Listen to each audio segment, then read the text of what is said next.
हाँ जी, अस्सलाम वालेकुम। अब हमने शुरू करना है elements of a good business. Elements of a good business, यानी एक अच्छा कारोबार किस तरह से किया जाए। ठीक है, तो अच्छा कारोबार करने के लिए हमें क्या चाहिए होगा? सबसे पहला तो आ गया, हमें लार्ज कैपिटल चाहिए। ठीक है, हमें एक अच्छी मिकदार की कैपिटल चाहिए, यानी हमें एक अच्छा कैपिटल चाहिए, ज्यादा कैपिटल हो, सरमाया ज्यादा होना चाहिए।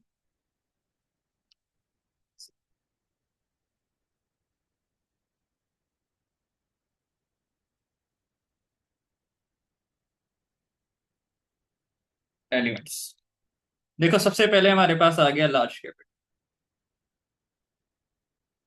कैपिटल ज्यादा होने का क्या मतलब है? ब्लड आपका ज्यादा होगा, आपकी बॉडी ऑटोमेटिकली ज्यादा रिएक्ट करेगी, ज्यादा अच्छी रहेगी।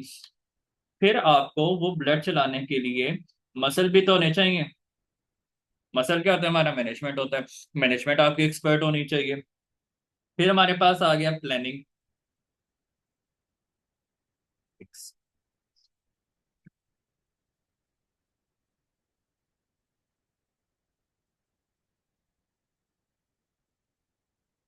प्लानिंग, आपको पता होना चाहिए कि आपने क्या चीज बेचनी है और कब बेचनी है और क्यों बेचनी है, ये सारा कुछ आपने प्लान किया होना चाहिए। ठीक है, आपको प्रॉपर प्लानिंग भी मौजूद होनी चाहिए।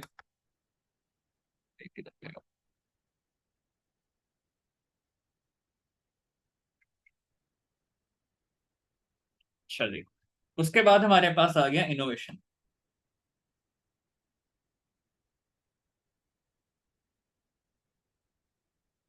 आप अवाम को 10 साल पुरानी चीज बेच सकते हो? नहीं बेच सकते। क्यों? यार उनको उनकी जरूरत ही नहीं है। तो आप जितना कारोबार में इनोवेशन करते रहोगे उतना ही अच्छा बिजनेस होगा। ठीक है, आपको अपने कारोबार में इनोवेशन लाते रहना चाहिए, तो आपका कारोबार चलता भी रहेगा और अच्छा भी होगा। फिर यूज ऑफ टेक्नोलॉजी, आप टेक्नोलॉजी लेके आएंगे, आपका कारोबार ज्यादा और अच्छा चलेगा और आसानी से चलेगा। फॉर एग्जाम्पल, आगे क्या होता था? वो वेट रखने वाले होते थे, यानी आपने किलो तोलना, किलो का ऊपर वो रखते थे, मेटल का जो पीस बना था, बट्टा कहते थे शायद उसको। वो ऊपर रख देते, फिर वो बाल्टी में डाल देते, अच्छा भाई किलो हो गया। अब क्या करते हैं? इलेक्ट्रिक स्केल होता है, उसके ऊपर चीज रखी, किलो हुआ नहीं हुआ, अच्छा थोड़ा सा ज्यादा डाल दिया, अच्छा किलो से ज्यादा हो गया, निकाल के साइड पे रख दिया। टेक्नोलॉजी, टेक्नोलॉजी जितनी ज्यादा आएगी उतना ही आपका कारोबार क्या होगा? आसानी से चलेगा। फिर आ जाएगा क्वालिटी। देखो, अगर आप एक बार क्वालिटी पे कॉम्प्रोमाइज कर देते हैं ना, आपका सारा कारोबार खराब हो जाता है। ठीक है, क्वालिटी पे कॉम्प्रोमाइज नहीं करना। क्वालिटी पे कॉम्प्रोमाइज कैसे होता है? आपने एक बंदे को खराब चीज बेची है ना, वो आगे जाके 10 बंदे को कहेगा यार इसकी चीजें खराब होती हैं, चाहे आपने एक बार खराब चीज बेची हो। तो आपने क्वालिटी पे कभी कॉम्प्रोमाइज नहीं करना। ठीक है, उसके बाद आ जाता है हमारे पास increase in sales. Sorry, increase in sales. Sales कैसे इंक्रीज होती हैं? सोचो, सेल्स कैसे इंक्रीज होंगी? सेल्स हमारी इस तरह से इंक्रीज होंगी कि हम ज्यादा अवाम को अपने पास लेकर आए। क्रिएटिंग कस्टमर्स हमने पढ़ा था ना, creating customers, creating utility. Utility लेके आएंगे, जैसे कस्टमर आएंगे, कस्टमर आएंगे, एक्सचेंज ऑफ आइडियाज होगा, एक्सचेंज ऑफ आइडियाज होगा, इनोवेशन होगा, इनोवेशन होगा, आपका ऑटोमेटिकली कारोबार ज्यादा अच्छा चलेगा। फिर आ जाता है हमारे पास ऑर्गेनाइजेशन स्ट्रक्चर। ऑर्गेनाइजेशन स्ट्रक्चर अभी हम इसको नहीं पढ़ेंगे, इसको हम पढ़ेंगे पार्टनरशिप में या कैपिटल में, वो स्टॉक में जाके, जॉइंट स्टॉक कंपनी में जाके। ऑर्गेनाइजेशनल स्ट्रक्चर वैसे होता है क्या है कि आपको पता है कि आपने किस बंदे को रिपोर्ट करना है, आपने किस बंदे को जाके क्या कहना है।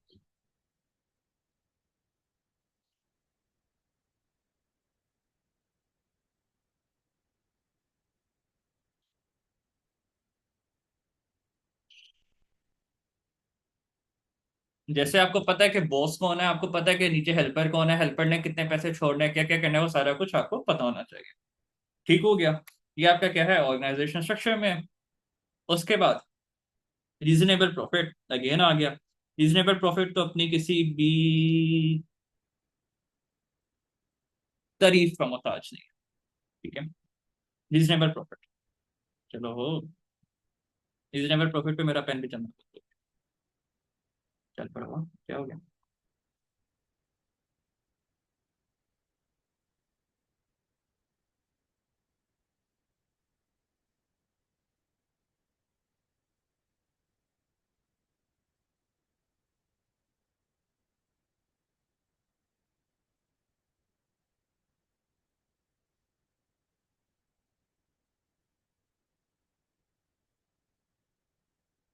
Reasonable profit. रीजनेबल प्रॉफिट क्या होगा कि आपको एक खास हद तक मुनाफा कमाना है, ज्यादा मुनाफा भी नहीं कमाना, ना ही ज्यादा कम मुनाफा कमाना है। ज्यादा मुनाफा क्यों नहीं कमाना, ताकि अवाम हमसे चीजें खरीदने आए। ज्यादा कम क्यों नहीं कमाना, ताकि हमें नुकसान ना होने लग पाए। ठीक है, रीजनेबल प्रॉफिट कमाना है, एक हद तक मुनाफा कमाना। फिर आ गया हमारे पास लोकेशन।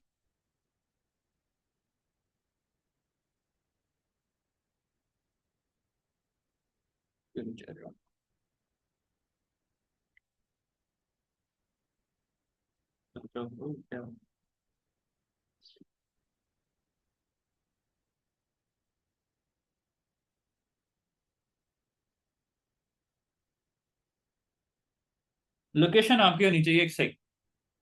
फॉर एग्जाम्पल, आपने एक बड़ा अच्छा दुकान खोल ली है, रेस्टोरेंट खोल ली है। लेकिन आपने वो रेस्टोरेंट ऐसी जगह पे खोला है जहां पे अवाम बाहर से खाना ही नहीं पसंद करती, आपका कारोबार चलेगा? बिल्कुल भी नहीं चलेगा। तो आपने अपनी जो लोकेशन है वो भी आइडिया रखनी है, यानी जिस चीज की आप दुकान खोल रहे हैं आपने वहां पे देखना है उस चीज की मार्केट है भी या नहीं। आप परचून की दुकान एक फैक्ट्री के पास खोलोगे, कोई बंदा आपसे सामान लेने आएगा? कभी भी नहीं आएगा। वही परचून की दुकान अगर आप घर वालों के पास खोलोगे, अब क्या होगा? आपकी दुकान अच्छी चलेगी। क्यों? क्योंकि घर वालों ने परचून का सामान लेना होता है, जबकि फैक्ट्री वालों ने परचून का सामान कभी भी नहीं लेते। उसके बाद आ गया ट्रेंड स्टाफ। आपका जो स्टाफ है वो क्या होना चाहिए? एक अच्छा ट्रेंड स्टाफ होना चाहिए। अगर आपके स्टाफ को तमीज ही नहीं है बात कैसे करनी है, आप कभी भी सेल्स नहीं कर सकते। ठीक है? क्यों? ये स्टाफ की बदौलत होता है कि आप अपनी सेल्स पूरी कर देते हो। कभी कभार जैसे हम लोगों ने देखा था ना कि यूटिलिटी यूटिलिटी कौन बनाता है? आपका बिजनेस बनाता है। बिजनेस चलाना है किसने? आपके स्टाफ ने चलाना है। जैसे ही मेरा पेन किसने चलाना है? तो मेरा लैपटॉप किसने चलाना है? पेन ने चलाना है, और मेरा पेन नहीं चल रहा। क्यों नहीं चल रहा बेटे?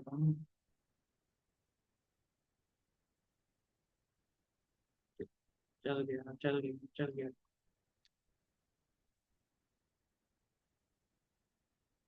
स्टाफ है। स्टाफ क्या होता है? ऐसे बंदे जिन्होंने आपका चीजें आगे बेचनी है। अगर वो ट्रेंड स्टाफ है वो क्या करेगा? आपका माल किसी तरीके से बेच ही देगा। अगर वो ट्रेंड नहीं है आपका माल नहीं बेचेगा। कैसे पॉसिबल है? देखो, कोई बंदा है उसने आपको बार बार मजबूर करेगा कि यार ये चीज ले लो, आपके काम आएगी, काम आएगी, काम आएगी। आप नहीं लोगे। लेकिन वो कहेगा कि यार देखो आपके पास ये चीज है। आप कहोगे हाँ है तो सही। कहते हैं यार ये देखो, इसको साथ चलाने के लिए ना अगर आप ये चीज साथ ले लोगे आपका काम बेहतर हो जाएगा। ये होते हैं टेक्टिक्स। अभी किस बंदे को आते हैं जो सेल्स में रह चुके हैं, जो ट्रेंड है। अब जो नया बंदा है जिसको ट्रेनिंग नहीं है वो कैसे इस तरह की चीजें बेच सकेगा? तो चीजें बेचने के लिए भी आपका स्टाफ का होना चाहिए, ट्रेंड होना चाहिए। फिर हमारे पास आ जाता है मशीनरी।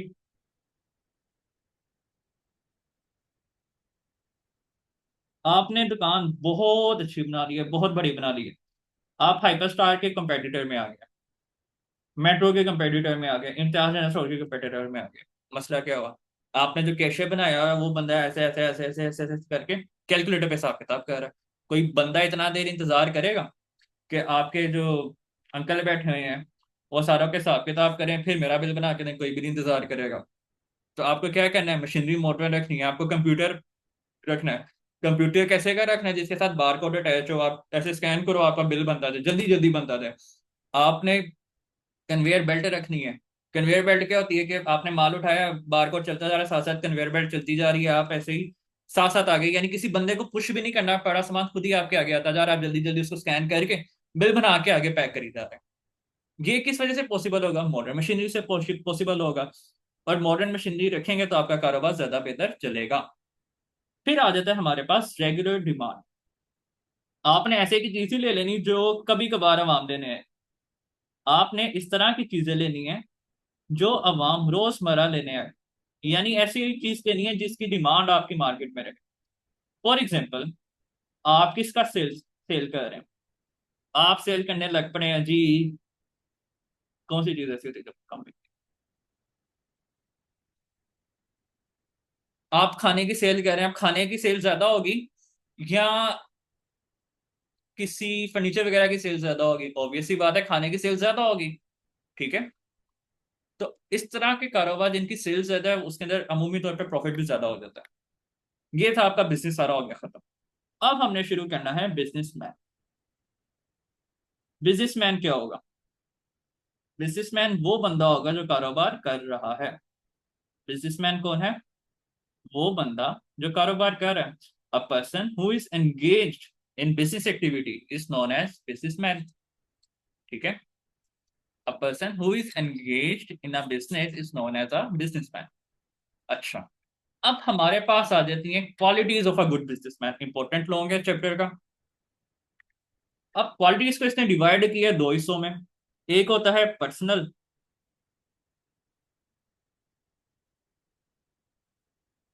एक आ जाता है प्रोफेशनल।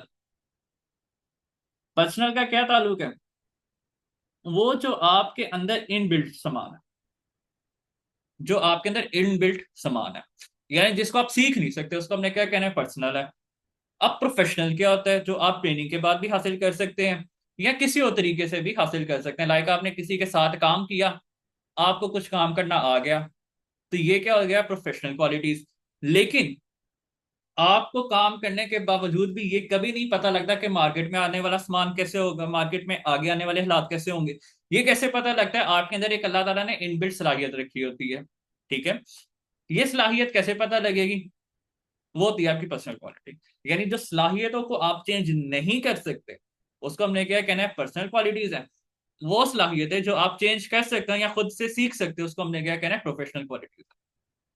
अब इसमें भी अगर आपको सिर्फ कहता है कि बिजनेसमैन की चंद क्वालिटीज लिखने, right a qualities of a businessman, आपने सिंपल क्या करना है? प्रोफेशनल में से भी लिख सकते हैं, पर्सनल में से भी लिख सकते हैं। टोटल आपका अकाउंट कितना होना चाहिए? 10 से ज्यादा।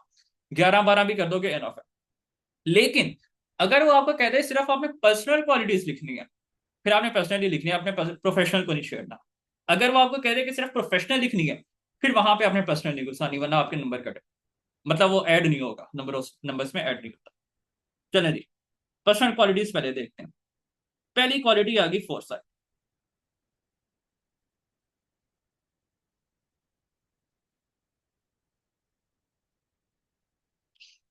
फोरसाइट क्या होता है?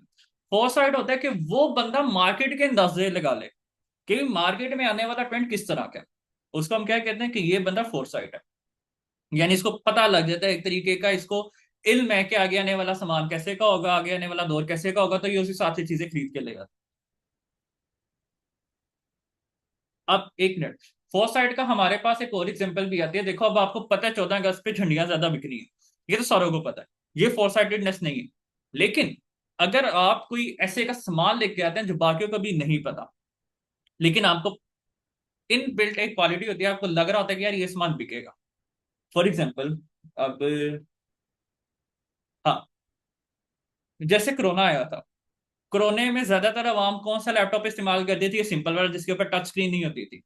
लेकिन जब कोरोना आया तो आहिस्ता आहिस्ता आवाम शिफ्ट होगी कहाँ पे? टच स्क्रीन वाले लैपटॉप्स पे ज्यादा। क्यों? पढ़ाना होता था या वैसे भी काम करना होता था, टच स्क्रीन पे करना आसान होता है। अब जो बंदा टच स्क्रीन लैपटॉप पहले अपनी दुकान पे ले आया, उसका माल क्या हुआ? ज्यादा बिक गया। क्यों? वो फोर साइड था, उसको लगा था कि यार ये माल बिकेगा, वो माल पहले ले आया। ये होता है फोर साइडेडनेस। उसके बाद आ गया कर्टियस।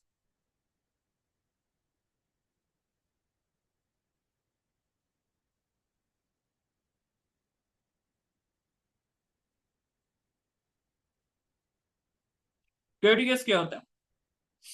कि वो बंदा बा इखलाक है, बदतमीजी से बात नहीं करता, इखलाक से बात करता है। तो अगर कोई बंदा इखलाक से बात करे, आप उसे वैसी चीज खरीद लेते हो। लेकिन अगर कोई बंदा आपसे लड़ाई करने लगे ना, आपको उसकी चीज जितनी मर्जी अच्छी लगे, आप उसे चीज नहीं खरीदते, चाहे वो आपको सस्ती भी दे रहा हो। क्यों? कहते हो यार बेइज्जत हो कि चीज खरीदने, बेहतर है कि बंदा किसी और से खरीद ले। फिर आ गया हार्ड वर्किंग।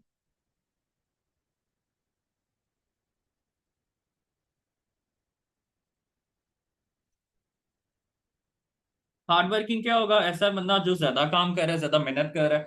अब ज्यादा मेहनत करने वाले का अमूमी तौर पे क्या होता है? सेल्स ज्यादा हो जाती है। क्यों? देखो, एक बंदा है वो 2 घंटे काम कर रहा है, एक बंदा है वो 12 घंटे काम कर रहा है, तो अल्टीमेटली 12 घंटे वाले का काम ज्यादा चलेगा या 2 घंटे वाले का? ऑब्वियसली 12 घंटे वाले का। फिर हमारे पास आ जाता है man of principles. Man of principles, ऐसा बंदा जो अपने लॉज के ऊपर, अपने रूल्स के ऊपर कॉम्प्रोमाइज नहीं करता। जैसे किसी ने लिखा हुआ है कि मैंने उधार नहीं दे, मैंने उधार पे ना माल खरीदना है, ना मैंने उधार पे माल बेचना है। उसके पास अवाम किस तरह की आएगी? उसके पास अवाम उस तरह की आएगी जो माल उधार पे ना खरीदेगी ना बेचेगी। लेकिन अगर साहब उसने लिखा हुआ है कि उधार पे मैंने माल लेना बेचना नहीं है, लेकिन वो ले भी रहा है, अब वो अवाम कहेगी यार इस बंदे की तो अपनी जुबान ही नहीं है, इससे हमने क्या करनी है? खरीदो फरोख्त करके। ठीक है। मैन ऑफ प्रिंसिपल बेसिकली उसको कहते हैं जिस बंदे की जुबान हो, यानी जो बंदा अपनी जुबान के ऊपर खड़ा रहे। ठीक हो गया। फिर आ गया कॉन्फिडेंट। अच्छा जी, कॉन्फिडेंस कैसे अहम पॉइंट होता है? देखो, कॉन्फिडेंस अगर आपके अंदर है, आप कोई भी चीज बेच सकते हो, आप कूड़े को भी सोना बना के बेच दोगे। लेकिन अगर आपके पास कॉन्फिडेंस नहीं है ना, आपके पास जितनी मर्जी अच्छी चीज है, आप उसको बता ही नहीं सकोगे यार इसके ये फायदे हैं। अगर आप फायदे नहीं बता सकोगे, अवाम कभी भी कोई चीज नहीं खरीदेगी। ठीक है। ये आता है कॉन्फिडेंस के अंदर।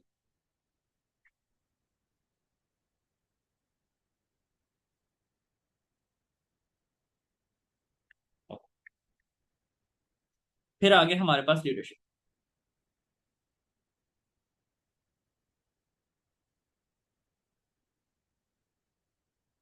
लीडरशिप लीडरशिप क्या होता है? एक बंदा अगर वो लीडरशिप क्वालिटीज उसके पास हैं, लीडरशिप क्वालिटीज होने का मतलब क्या है? कि वो बंदा लीड कर सकता है। अगर आप देख रहे हो कि आपके पास एक सेल्समैन है, वो चीज नहीं बेच सक रहा, आप खुद वहां पे जाओ, आप खुद चीज बेच आओ। इसको हम कहते हैं लीडरशिप क्वालिटीज। ठीक है। यानी अगर कोई बंदा कोई काम नहीं कर सकता, आपको वो काम आता हो, आप उसको लीड कर सको, तो वो क्या है? लीडरशिप है। यानी वो बंदा लीडर है और वो दूसरों को लीड कर सकता है। फिर आ जाता है पेशेंस। कारोबार करना है ना, आपको बहुत ज्यादा सब्र करना पड़ता है। क्यों? आपने कपड़ों वाली दुकानों पे देखा होगा, अवाम आती है अन्यवा कपड़े खुलवाती है, फिर भी कोई भी लेके नहीं जाती। अब अगर कोई बंदा बेसब्रा हो, वो क्या कहता है यार बाजी लेना है लो, नहीं लेना तो ये मैंने नहीं खोलना। अवाम उसके पास से वैसे ही उठ के चले जाती है। जिन्होंने चीजें खरीदनी भी होती हैं वो भी नहीं खरीदती। क्यों? एक तो उसकी बदतमीजी की वजह से, दूसरा वो बेसब्र है। तो क्या करती है अवाम? उसे चीजें नहीं खरीदती। ये थी हमारा सारा पर्सनल क्वालिटीज। अब हम चलते हैं प्रोफेशनल क्वालिटीज। प्रोफेशनल क्वालिटीज क्या होती हैं जो आप विद टाइम सीख लेते हो? एक आ गया हमारे पास कैपिटल। कैपिटल प्रोफेशनल क्वालिटी कैसे हो सकती है? देखो, आपने कारोबार करना है, आपको कारोबार के लिए पैसे लाने आने चाहिए कि कारोबार में किस तरह पैसे आएंगे। दूसरा, एक्सपीरियंस होना चाहिए आपको जो काम करने लगे हो। वरना क्या होता है? आप अमूमी तौर पे अपना पैसा डुबो ही देते हो। इसलिए कहते हैं जब आपने कारोबार करना है तो पहले किसी के पास थोड़ा बहुत सीख लो। एक्सपीरियंस। ठीक है, आपके पास थोड़ा बहुत एक्सपीरियंस होना चाहिए। फिर आता है टेक्निकल स्किल्स।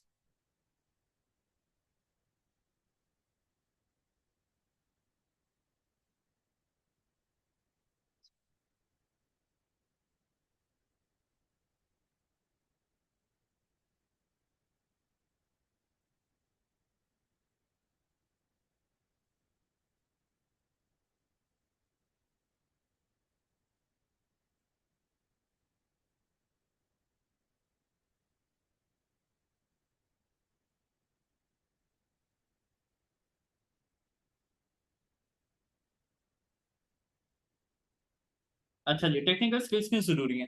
देखो, आप कपड़ों का कारोबार कर रहे हो, आपको वहां पे अच्छी लाइटनिंग चाहिए। अब आपका बल्ब हो गया खराब, आप बैठे रहो, अब इलेक्ट्रिशियन आएगा, बल्ब लगा के जाएगा, सही करेगा, फिर काम करेंगे, आपके पास से ग्राहक जाते जाएंगे। लेकिन अगर यहाँ पे ही आपको टेक्निकल स्किल्स आते हैं, आपको पता है यार अच्छा बल्ब को हमने ऐसे घुमाना है, ऐसे करके लगा देना, चल जाएगा। अब यहाँ पे क्या हुआ? बल्ब चल गया, ग्राहक ने देखा, दुकान खोली, ग्राहक आया, माल खरीद के चला गया। लेकिन अगर आपके पास टेक्निकल स्किल्स ही नहीं, आप बैठे रहो मुंह उठा के कि कोई बंदा आएगा ठीक करके जाएगा, फिर हम आगे खरीद माल बेचना शुरू करेंगे, आपकी क्या करेगी? वहां हमारी से ज्यादा एवी निकल जाएगी। फिर हमारे पास आता है desire to progress.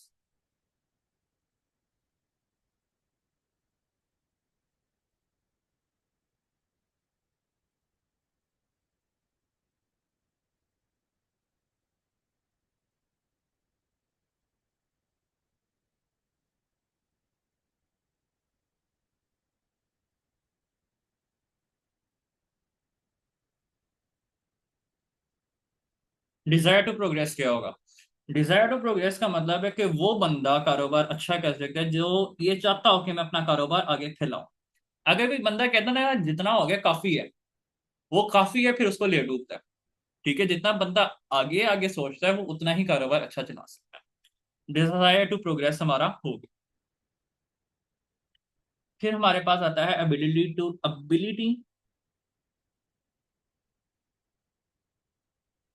To plan and organise.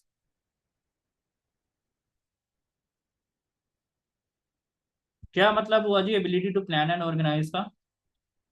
Ability to plan and organise का मतलब ये होगा कि जो बंदा है, जो कारोबार वो कर रहा है, वो प्लान बना सके कि यार मैंने इस तरह माल बेचना है, इस तरह माल खरीदना है, और साथ ही साथ अपना सारा काम ऑर्गेनाइज करके रख सके। अगर आप जाते हो एक दुकान पे, जो खुद ही दुकान ही बिक रही होती है, आप उससे माल खरीदोगे? कभी भी नहीं खरीदोगे। लेकिन एक आप जाते हो दुकान पे, बड़ा अच्छा माल सजा हुआ है, सारी प्लानिंग के तहत हो रहा है, सारा ऑर्गेनाइज्ड सामान है, आप वहां से माल खरीद लेते हो। ठीक है। आपने यहाँ पे जो भी लिखना है ना, उसको देखना है कि मैं खुद अगर कारोबार करूंगा मैं कैसे कारोबार करूंगा, या अगर मैं किसी कारोबार वाले बंदे से कोई माल खरीदने जा रहा हूं, मैं किस कारोबार से माल खरीदूंगा, किस बंदे से माल खरीदूंगा। अच्छा जी।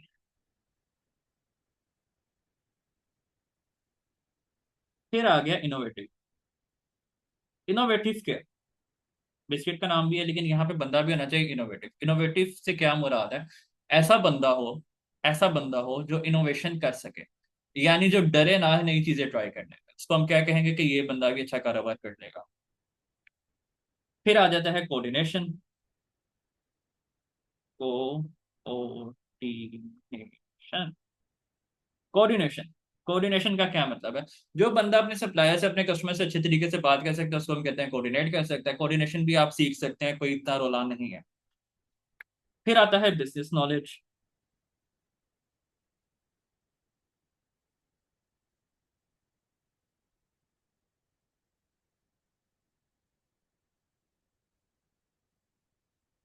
Business knowledge.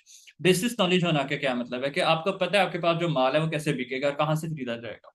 यानी आपको अपने कारोबार की सही इल्म है, आपको अपने कारोबार का सही तरीके से इल्म है, उसको हम क्या कहते हैं कि इस बंदे को बिजनेस नॉलेज है, अपने कारोबार का भी और दूसरों के कारोबार का भी। दूसरे के कारोबार का इल्म क्यों होना चाहिए? देखो कोई बंदा आपके पास है, आपके साथ शौक है, उसकी एक चीज बहुत ज्यादा बिकती है, आप देखो कि मैं वो वाली चीज को अपने कारोबार में कैसे इनकॉर्पोरेट कर सकता हूँ। ठीक है, ये होता है बिजनेस नॉलेज। फिर आ गया मार्केट नॉलेज। मार्केट नॉलेज और बिजनेस नॉलेज में क्या फर्क है? मार्केट नॉलेज बेसिकली होती है डिमांड से रिलेटेड, कि मार्केट में हमारे पास किस किस्म की डिमांड है। ठीक है, मार्केट में हमारे पास किस किस्म की डिमांड है। जैसे अभी रोजे गुजरे हैं, आप देखो, अब आपके पास डिमांड किस चीज की ज्यादा होगी? रोल पट्टियों की डिमांड ज्यादा होगी या फ्योनियो वगैरह की डिमांड ज्यादा होगी? फ्योनियो की डिमांड ज्यादा होगी, तो इसको हम कहते हैं मार्केट डिमांड। ठीक है, यानी उसको पता है कि अभी मार्केट में क्या चीजें बिक रही हैं, अवाम क्या चीज खरीद रही है। क्लियर है? फिर हमारे पास आ गया सोशल रिस्पॉन्सिबिलिटी।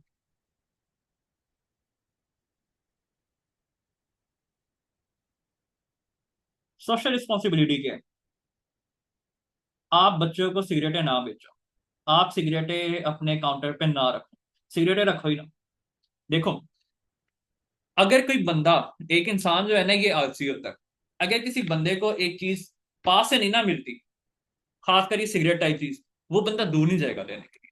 अगर हम अपने मार्केट जो घरों के पास है वहां से सिर्फ सिगरेटें खत्म कर दें ना, हमारी आधी से ज्यादा आबादी सिगरेट पीना ही छोड़ दे। लेकिन हम नहीं करते, क्यों? हमें दिल नहीं करता। तो ये सोशल रिस्पॉन्सिबिलिटी क्या है कि आपका मुआशरे की तरफ आपका क्या हक बनता है, आपका क्या फर्ज बनता है, सॉरी, हक नहीं, फर्ज क्या बनता है। तो जो आपका मुआशरे की तरफ फर्ज बनता है वो हमारा सोशल रिस्पॉन्सिबिलिटी में आता है। और यहाँ पे हमारा चैप्टर नंबर 1 का इख्तिताम हो जाता है,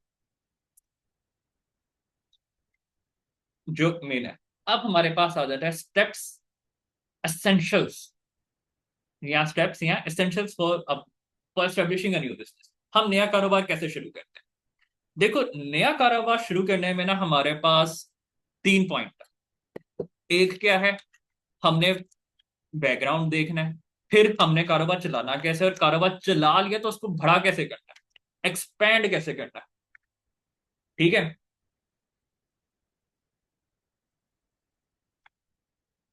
न्यू बिजनेस किधर करेगा वो।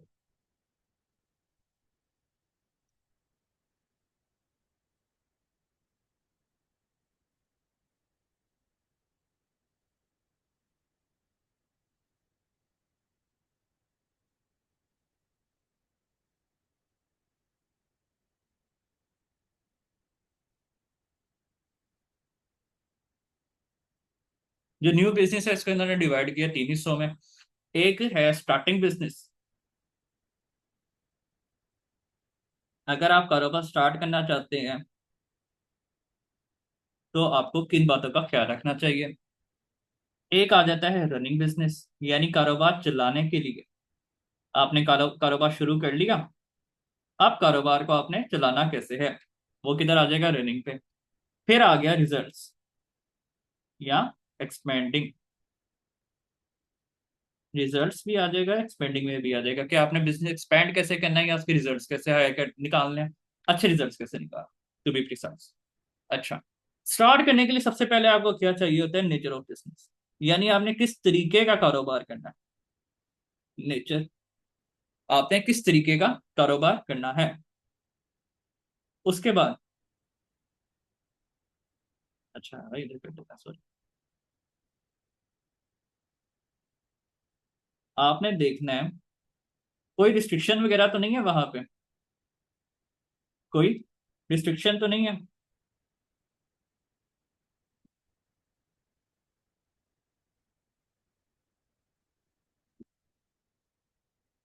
ठीक है, यानी जिस तरीके का आप कारोबार करने लगे हैं, क्या वो तरीके का कारोबार चलाने पे कोई रिस्ट्रिक्शन तो नहीं लगी हुई। अगर रिस्ट्रिक्शन लगी है तो पहले आपको उसका लाइसेंस लेना पड़ता है, उसके बाद आप वो कारोबार आगे चला सकते हैं। जैसे फॉर एग्जाम्पल आप असले का कारोबार करना चाहते हैं, असले का कारोबार लीगल है, पाकिस्तान में चलता है, लेकिन उसको करने के लिए आपको क्या करना पड़ता है, उसको करने के लिए आपको पहले पूरा लाइसेंस बनवाना पड़ता है। उसके बाद आपके कारोबार का साइज क्या होगा, आपने एक दुकान बनानी है या आपने एक होटल बनाना है, आपने क्या बनाना, क्या है उसका साइज कितना होना चाहिए। एक पार्टनरशिप है, एक दुकान है, सिंपल है, सिंगल ओनर है, मल्टीपल ओनर है, वो सारा कुछ कहाँ पे आ जाएगा, साइज में आ जाएगा। ठीक है, ये सारा कुछ भी आपने शुरू करने से पहले ही देख लेना। साइज भी हो गया। साइज होने के बाद हमारे पास आ जाएगा ऑर्गेनाइजेशन। हम यहाँ पे लिख लेते हैं, उसके बाद इसको सेट करें।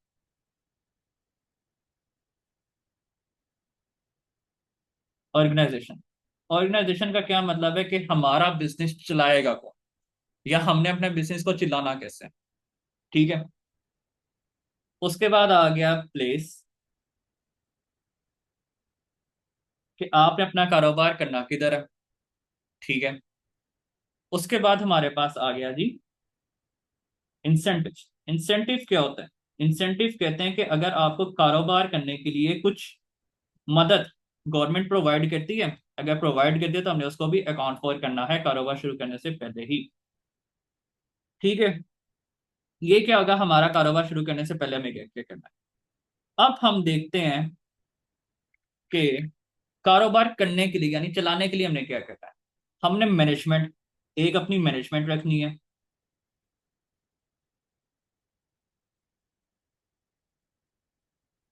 ठीक है, अच्छी मैनेजमेंट रखनी है, हमने कैपिटल लेके आना है। कैपिटल लेके आना है, हमने मशीनें अच्छी लेके आनी है, हमने रॉ मटेरियल अच्छा लेके आना है। इसको ऐसे ही करते हैं, हमने पावर रिसोर्सेज अच्छे लेके आने हैं। पावर रिसोर्सेज क्या है, आपको पता है लाइट जाने वाली है, हमने यूपीएस रखना चाहिए। रॉ मटेरियल क्या होता है कि हमने खाम माल जो है, लाइक अगर हम प्रोडक्शन वगैरह कर रहे हैं तो हमने अच्छा खाम माल लेके आना। हाँ, उसके बाद हमारे पास लेबर अच्छी होनी चाहिए। लेबर अच्छी होनी चाहिए, इसके साथ साथ हमारे पास एक्सपर्ट्स होने चाहिए। लेबर अच्छी होने का क्या मुराद है कि हमारे पास लेबर आलसी ना हो, काम करने वाली लेबर हो।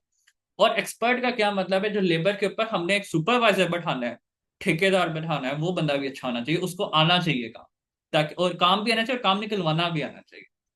फिर आ गया हमारे पास मीन्स ऑफ ट्रांसपोर्टेशन, कि हमारे मीन्स ऑफ ट्रांसपोर्टेशन का क्या मुराद है, कि हमने माल बना लिया, अब वो आगे बेचना कैसे। जैसे अभी ये डिलीवरी वगैरह वाला सिस्टम ऑन हो गया है सारों का, हमारा डिलीवरी सिस्टम अच्छा होना चाहिए, फिर हमारे डिस्ट्रीब्यूशन अच्छे होने चाहिए। अगर हमने मल्टीपल दुकानें खरीदी हैं या मल्टीपल दुकानें खोली हैं, उसका जो डिस्ट्रीब्यूटर्स हैं, यानी जिन्होंने माल वहां तक पहुंचाना है, वो भी अच्छे होने चाहिए। ये हो गया हमारा रनिंग के ऊपर। फिर आ गया रिजल्ट्स ऑफ बिजनेस। बिजनेस के रिजल्ट कैसे निकालेंगे? एक तो आ गया हमारा फ्यूचर ऑफ बिजनेस, कि हमने किस तरीके से अपना कारोबार को बढ़ाना है, या कारोबार को फ्यूचर में क्या कहाँ तक लेके जाना है। ठीक है। उसके बाद हमारे पास क्या आ जाएगा? लॉस भी हो सकता है। तो लॉस हो सकता है, तो इसके लिए हमने थोड़ा बहुत सेविंग भी करके रखनी है, और साथ साथ हमने इसको एक्सपेंड भी करना है। एक्सपेंड के लिए हमने सारा कुछ सोच के रखना है। ठीक है, यहाँ पे हो गया आपका चैप्टर नंबर 1 कंप्लीट। हमने सारा चैप्टर डिस्कस कर लिया। किसी को कोई इशू आएगा वो पूछ लेना। अब मैं आपके नोट्स क्लियर कर दूं। कैपिटल आ गया, मैनेजमेंट हो गया, कैपिटल हो गया, फिर आगे मशीन्स।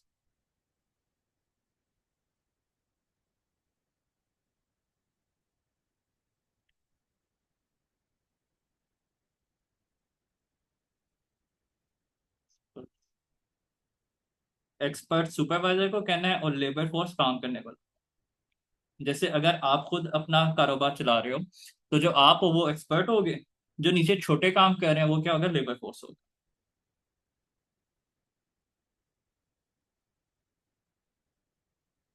अच्छा, लेबर यू के साथ भी ठीक होता है, ओ के साथ भी ठीक होता है, दोनों का मतलब ही सेम होता है, कोई इशू नहीं है। उसके बाद आ गया रॉ मटेरियल्स।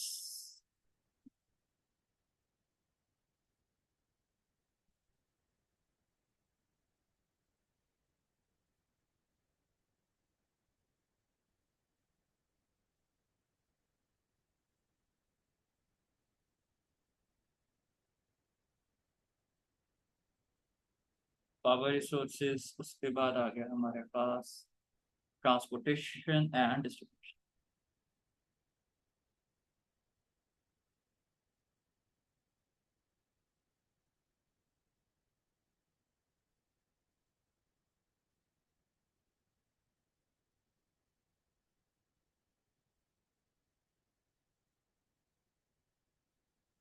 ठीक है जी, यहाँ पे हो गया चैप्टर नंबर 1 वाइंड अप। मिलते हैं अगले चैप्टर के साथ। अल्लाह हाफिज।